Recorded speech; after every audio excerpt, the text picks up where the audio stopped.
Ouça a partir de agora o programa Acorda Bênção, com o pastor Amaro Correia. Ouça agora a voz do divino. Louvado seja o nome do Senhor Jesus. As horas, infelizmente, no instante passam, não é? Mas graças a Deus estamos de volta e vamos voltar a ministrar o capítulo 5 de Mateus. Como já dissemos, você tem disponível aí já no YouTube a primeira, segunda parte dessa ministração do capítulo 5 de Mateus, que é um capítulo longo. São 48 versículos. Claro que nós não vamos estar pontuando versículo por versículo, não é? E como disse aos irmãos, tratamos das bem-aventuranças com certo detalhe para explicar algumas coisas que achávamos necessário explicar. Esse capítulo 5 de Mateus, como já dissemos, louvado seja o nome do Senhor Jesus, ele, que é o Sermão da Montanha, que se estende até o capítulo 7, ele é exatamente a justa versão, a verdadeira versão do Velho Testamento dado pelo Senhor Jesus. Diga-se de passagem, o autor, considerando que Jesus é Deus, não é só uma questão de consideração, não, é a concepção real de que Jesus é Deus, não é? Como o próprio capítulo 1 de Mateus já nos diz que ele é o Emanuel, Deus conosco. Para ser bem mais claro, Deus em carne conosco. Louvado seja o nome do Senhor. E Jesus, ele distorce com este sermão o que vinha sendo torcido pelos escribas, fariseus e tantos outros, como os próprios sacerdotes, e o povo, não é? E o povo, porque nos capítulos de Mateus, quando a gente vai lá no capítulo 5, a gente lê que Jesus fala do povo, no versículo 8, e fala dos sacerdotes, versículo 9, quando ele fala de que ensinando doutrinas que são preceitos dos homens. E quem ensinava eram os sacerdotes. Os sacerdotes que defendiam seus interesses e o povo que ia pelo que queria ouvir e pelo que queria fazer, pelo que queria seguir. Quando foi perguntado a Jesus,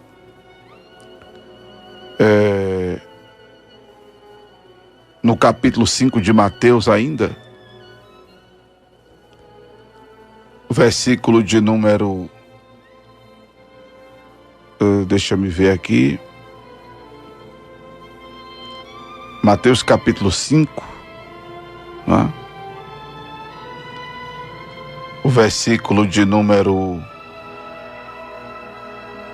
uma pergunta que fazem a Jesus, deixa eu lembrar dela, porém a resposta está aqui, né? Que fazem a pergunta a Jesus, porque foi que Moisés dava a carta de divórcio. Jesus responde que fora por causa da dureza de seus corações. Por causa da dureza de seus corações, que os homens faziam aquilo. É uma volta, uma volta ao período dos juízes, quando Israel não tinha ainda rei, que o povo andava segundo seus corações, segundo a vista de seus olhos, diz a Bíblia. Segundo a vista dos seus olhos. Como nos dias de hoje, a maioria das pessoas seguem suas vidas do jeito que querem seguir, sem ter um referencial, ou então se deixam ser conduzida por líderes que ensinam a palavra de maneira torcida, de maneira pervertida, de maneira troncha, de maneiras que puxam brasa para as suas sardinhas denominacionais, convencionais, ou então seus interesses próprios, pessoais, financeiros, levando o povo a honrar o Senhor só de lábios, estar com o coração distante do Senhor, o adorarem em vão. Por isso que é necessário se voltar as atenções para a Bíblia. Porque ainda hoje pegam esta mesma palavra e torcem. Pegam esta mesma palavra e ensinam de maneira errada. Mas quando quem está sendo ensinado, mas quando quem está ouvindo se comporta como os crentes em Bereia,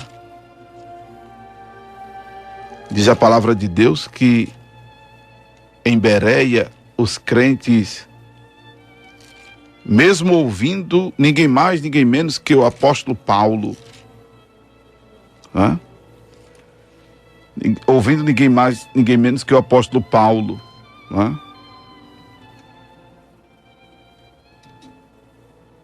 eles procuravam conferir nas Escrituras.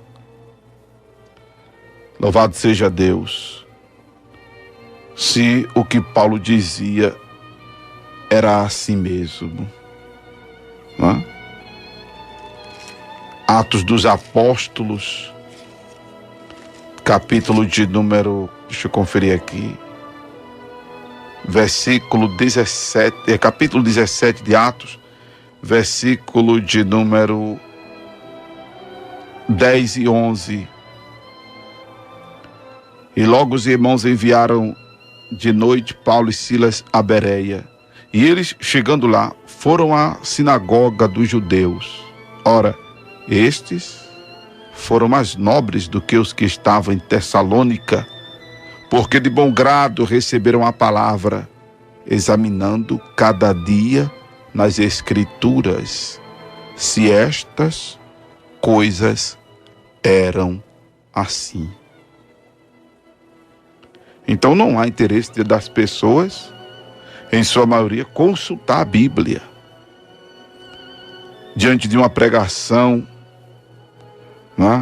diante de uma doutrinação,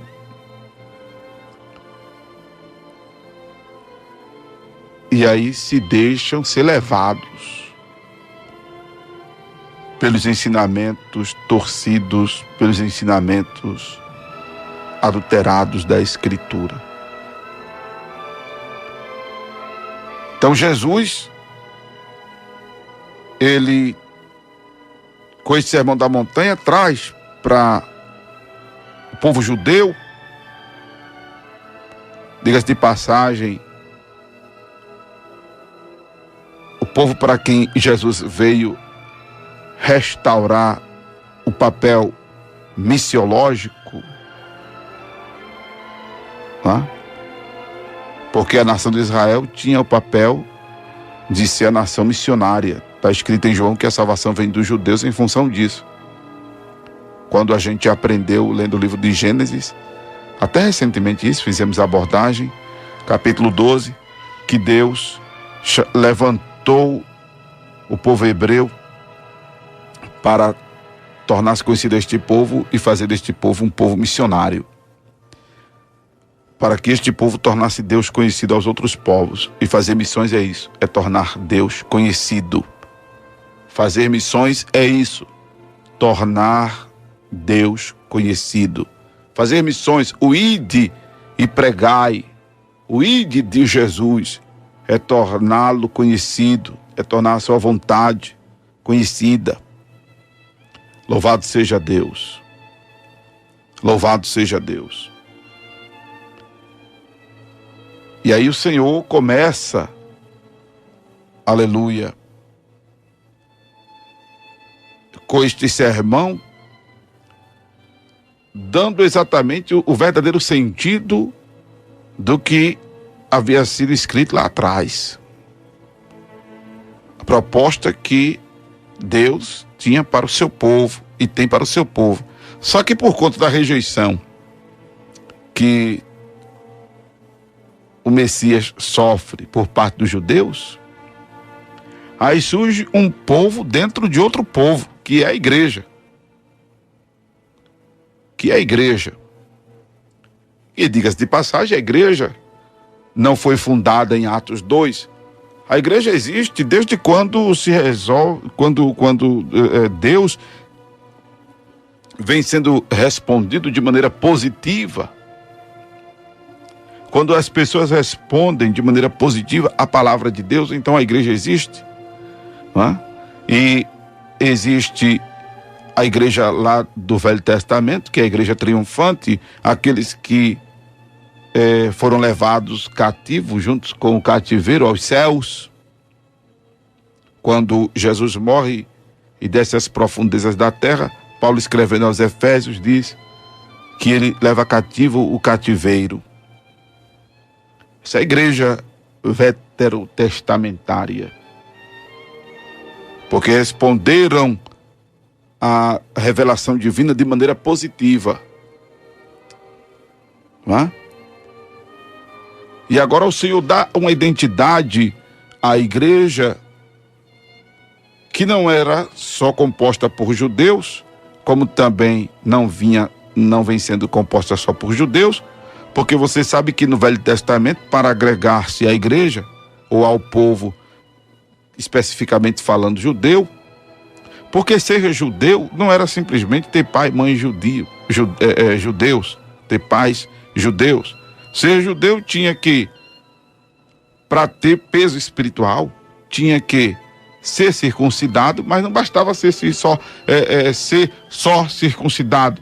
Tinha que, além de ser circuncidado, guardar a palavra. E vice-versa, guardar a palavra e ser circuncidado. Ser circuncidado e guardar a palavra. Senão, só nascer de pais judeus não adiantava de nada. Como não adianta de nada frequentar só a igreja. Como não adianta de nada ter os pais crentes. Tem que nascer de novo. Como não adianta de nada só carregar a Bíblia. Como não adianta de nada só pregar a Bíblia. Tem que viver a palavra. Não adianta viver de aparência. Para Deus. Para salvação. Para ser igreja. Ser igreja está em Cristo. Ser igreja está em Cristo. Tem muita gente vivendo de aparência religiosa. Se não está em Cristo, está reprovado. Paulo diz, segundo aos Coríntios, capítulo 13, versículo 5.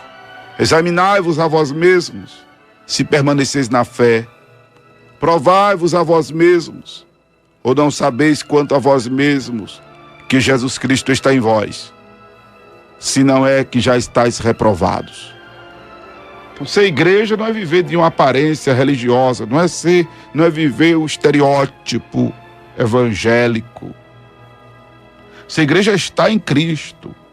Por isso que a Bíblia diz que nenhuma condenação há para quem está em Cristo.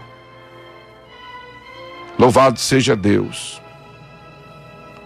E aí Jesus diz, quando Paulo trata disso, Paulo diz que não há grego, não há bárbaro, não há judeu, não há cítaro, não há distinção. E aí Jesus aqui em Mateus capítulo 5, a identidade que ele dá é de sal da terra, é de luz do mundo.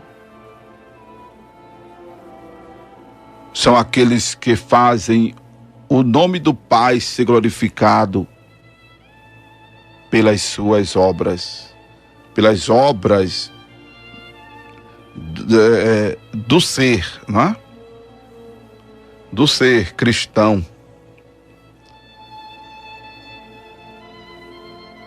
E quando Jesus disse vós sois, está se referindo aos discípulos. Glória a Deus. Vós sois o sal da terra. Se for insípido, não... Como se há de salgar? Para nada mais presta, senão para ser lançado fora e pisado pelos homens. Vós sois a luz do mundo. Não se pode esconder uma cidade edificada sobre o monte, nem se acender a candeia e se colocar debaixo do alqueire, mas no velador, e dar a luz a todos os que estão na casa. Assim resplandeça a vossa luz diante dos homens, para que vejam as vossas boas obras e glorifiquem o vosso Pai que está nos céus. Essas boas obras aí são os frutos dignos de arrependimento.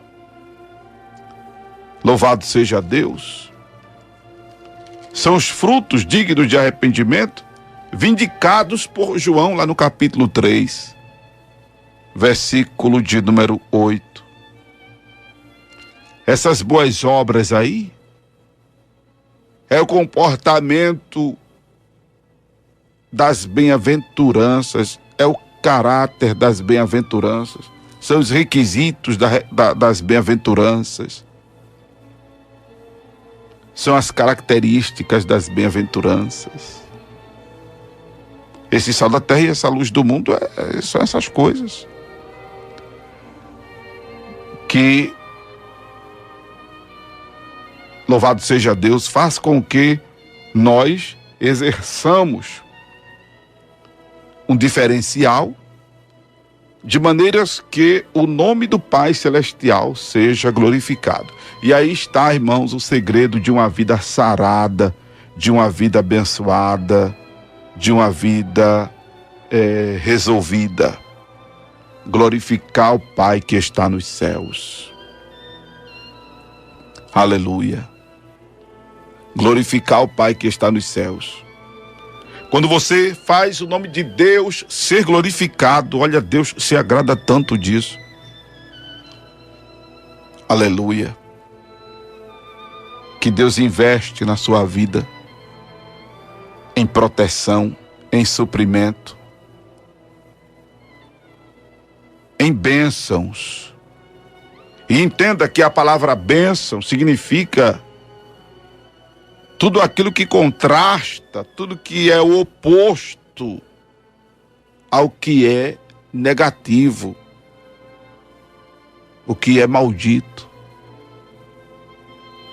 Então a bênção para quem está triste é a alegria, para quem está liso é a moeda local, né? É a moeda nacional, por exemplo. Eu estou falando assim porque estou sendo escutado na Suíça, estou sendo escutado na Holanda, estou sendo escutado na África. A bênção para quem está triste é ser alegrado. A bênção para quem chora é estar sendo consolado. A bênção para quem está doente é a saúde. A bênção para quem se sente só é o companheirismo. A bênção para quem está descalço é o calçado. A bênção para quem está com sede é a água. A bênção para quem está com fome é o alimento. A bênção para quem está nu é a roupa. A bênção para quem está desempregado é o emprego. Entenda o que é a bênção. Por isso que nós devemos nos empenhar em fazer o nome de Deus ser glorificado. Porque quando nós fazemos o contrário, quando nós fazemos, ao invés do nome de Deus ser glorificado, nós ocasionamos o escândalo. Jesus diz que é melhor que nos seja amarrado uma pedra no pescoço e sejamos lançados ao mar. Porque o contraste de fazer o nome de Deus ser glorificado é fazer o nome de Deus ser escarnecido, ser o nome de Deus escandalizado. É fazer o nome de Deus ser descrente. é fazer o nome de Deus ser desacreditado. É fazer o nome de Deus cair por terra. É fazer o nome de Deus cair por terra. Então, quando nós nos ocupamos em fazer o nome do Senhor ser glorificado, louvado seja o nome do Senhor.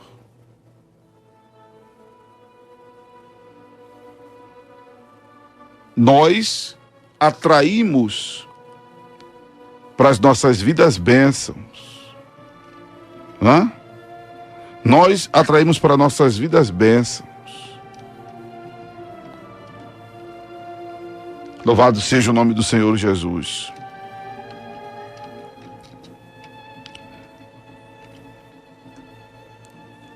Quando nós fazemos o nome do Senhor ser glorificado,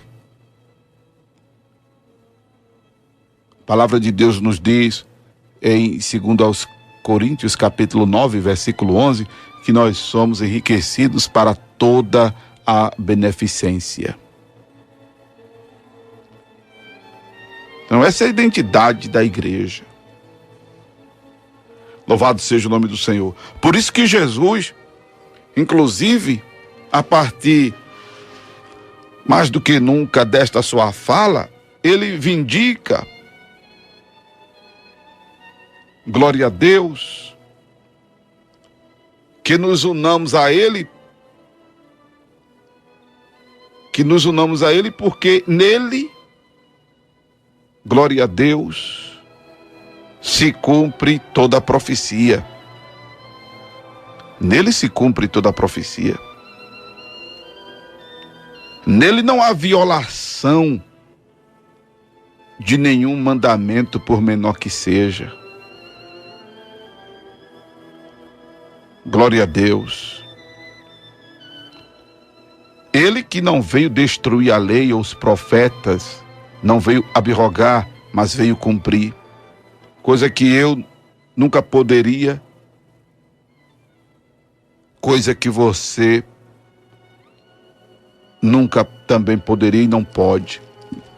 Por isso que a necessidade de estarmos unidos a Ele. Louvado seja o nome do Senhor Jesus.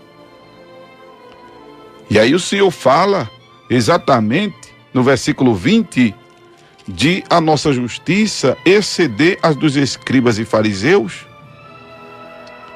Porque se assim não for, de modo nenhum entraremos no reino dos céus. A justiça exceder a dos escribas e fariseus não é nós agora sermos juízes, não é nós sermos um Moro da vida, não é?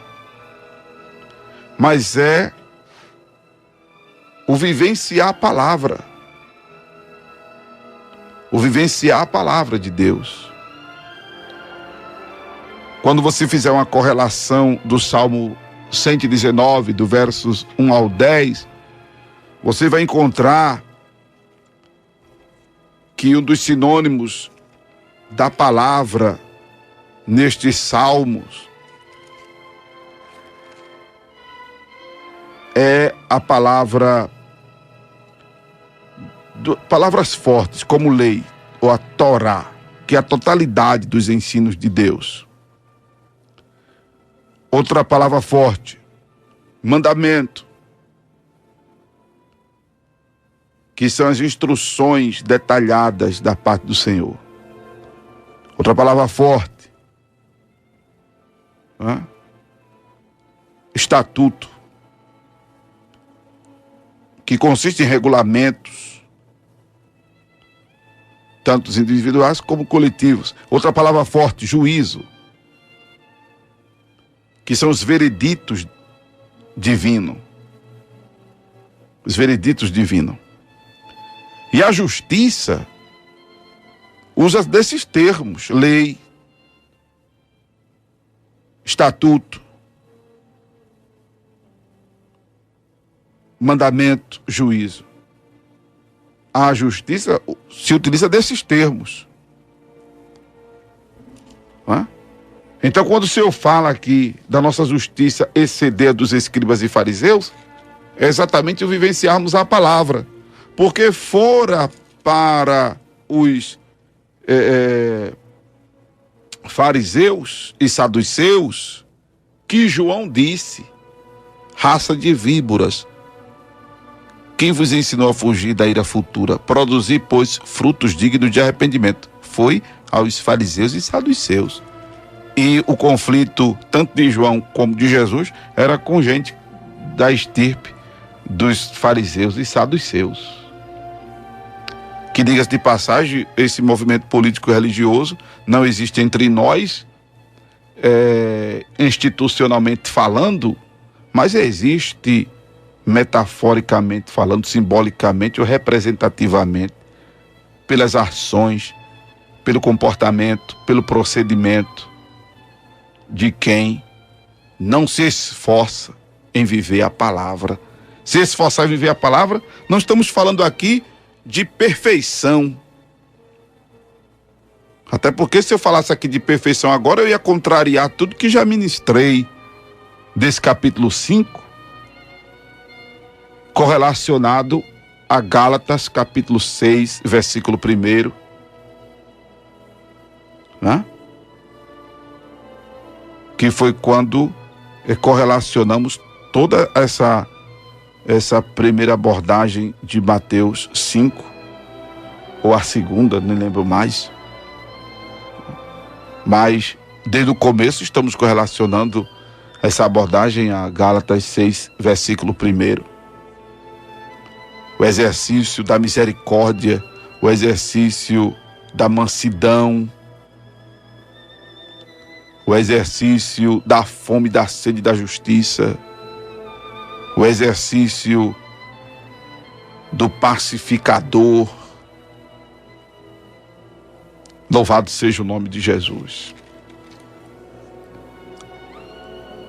E aí o Senhor trata disso nessa relação, sobretudo,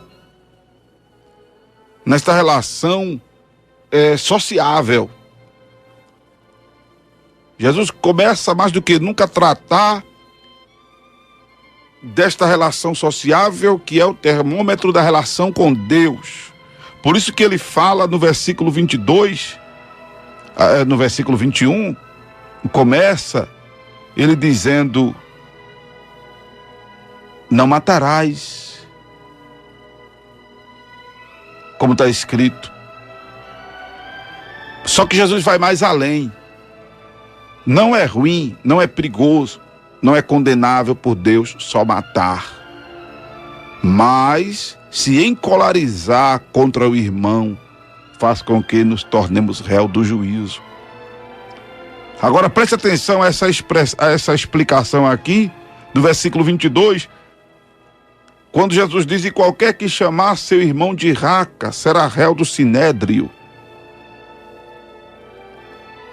Essa expressão raca não é eca não, viu? É raca. É o olhar de lado, entronchar a boca e manear com a cabeça. Do tipo assim: ah, coitado.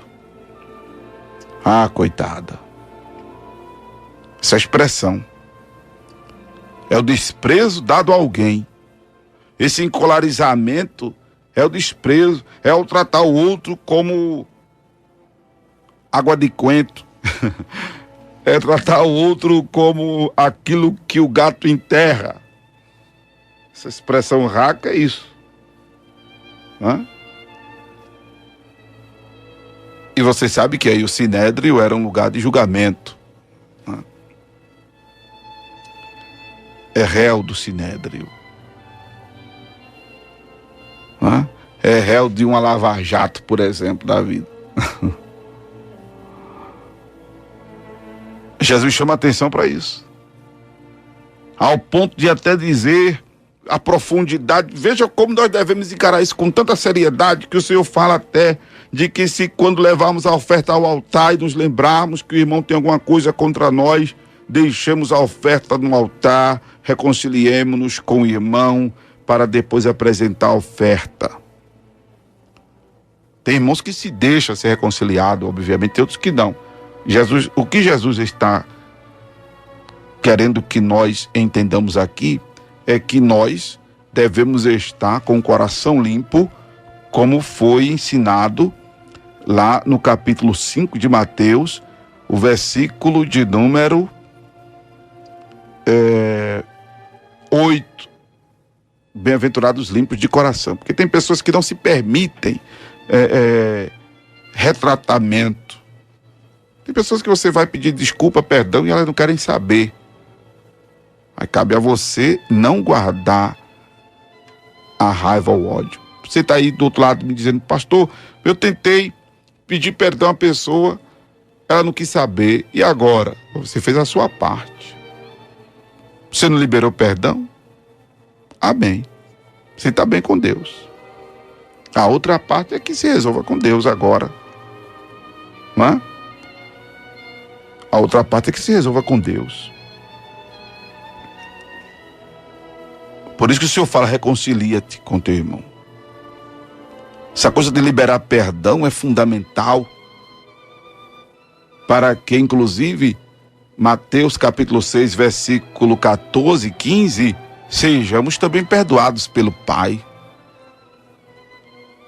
Louvado seja o nome do Senhor Jesus. E aí o Senhor continua falando de princípios desta natureza da relação sociável,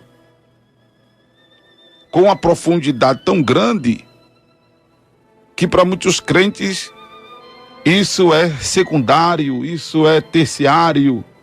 Para muitos é mais importante a aparência, a veste, o corte de cabelo, as obrigações cerimoniais, do que o saramento sociável.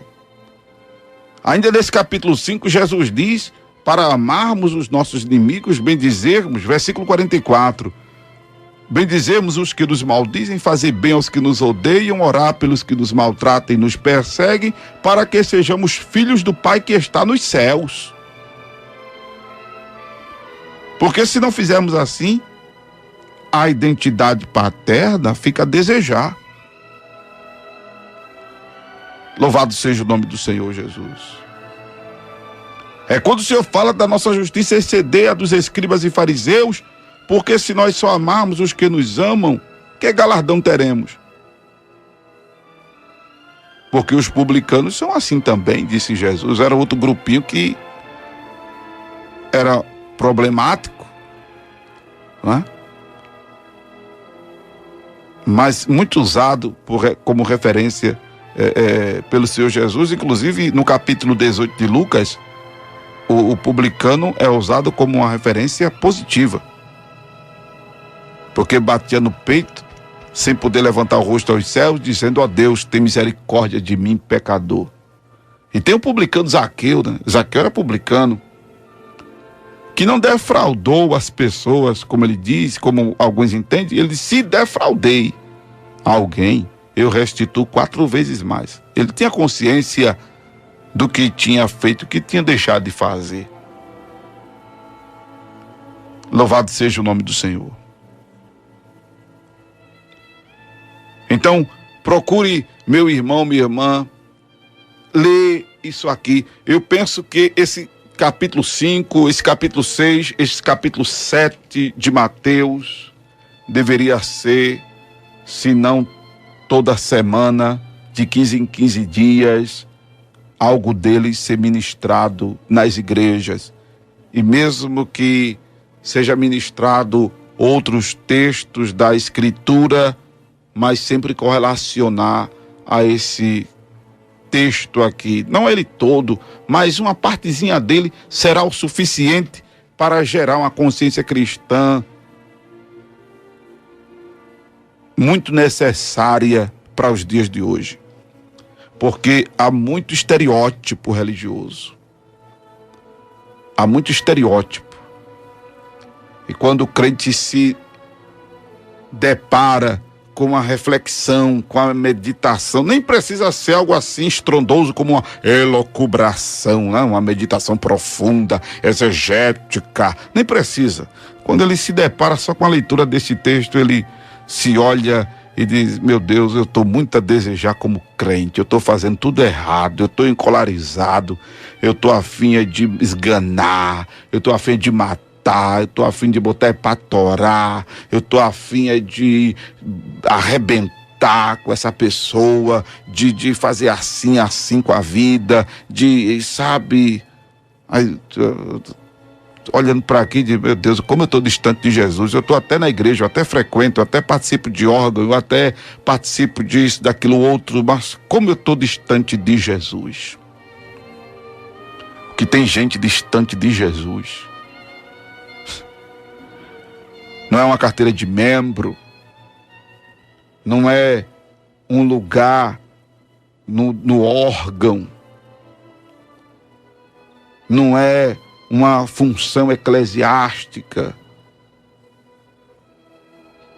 que diz que nós estamos salvos e muito menos diz quem somos. É a vivência disso aqui, é o salgar, é o ser luz do mundo. Amém, amados? Que, portanto, estas palavras fiquem gravadas em nossos corações, em o nome de Jesus. Você acabou de ouvir o programa Acorda Bênção, com o pastor Amaro Correia.